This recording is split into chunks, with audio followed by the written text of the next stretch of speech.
It's funny how a person remembers another person by their past deeds. Not just past deeds, but the bad ones. They leave out the good parts because it's easier to forget. The bad parts are usually juicier to remember. Let me play a quick scenario for you. Please pay attention. I'll be right back. Do you remember Miss B?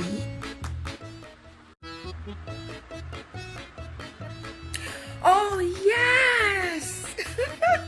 The girl that did.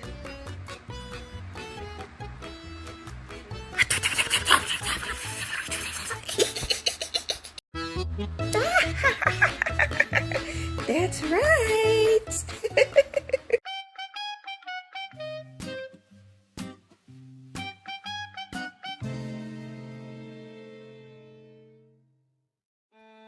Okay, welcome back. In the illustration you just watched, are usually bad things. For example, she used to be overweight. He was too skinny. Oh, she had pimples, lots of pimples. He was short-tempered. Oh, he could not speak properly. He had an inferiority complex. She dressed funny. He had a nasty attitude. Oh, that girl that used to be homeless. Oh, he was a rude guy. Oh, she was selfish, she was greedy, and so on. How about remembering them based on their good deeds and beautiful traits? However, being human, the process continues. And I bet someone else remember both Miss A and Miss C by their past deeds and their bad traits too. Let's move along and advise Miss B. My sister, sit here. Let's talk.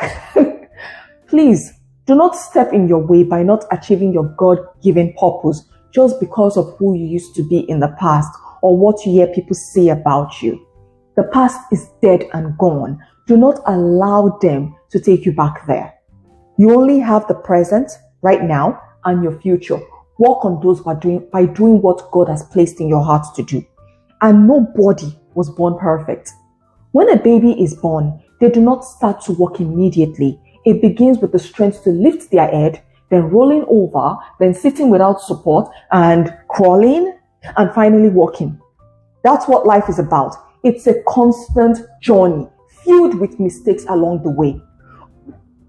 Wouldn't it have been wonderful if we can go through life without making mistakes? But that is an unrealistic expectation. You are designed to make mistakes so you can learn. Even if you make crazy mistakes or you sin, God has wiped your slate clean. So if the Almighty can wipe you clean, why are you redipping yourself in the mud by going back again into the past? It's a waste of time and energy.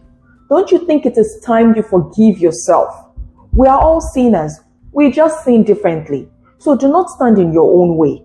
You already have enough people doing that for you, like Miss A and Miss C. However, why join them? Dust the negative comments off and focus on your work. When you are done, you will be proud and happy that you did not let anyone's description of you get to you. Even if your mistakes and flaws make you go in the wrong direction, God can always redirect your steps and guide you to your destiny. All you need to do is forgive yourself, make peace with your flaws, and step back into position. Walk in your lane and face front.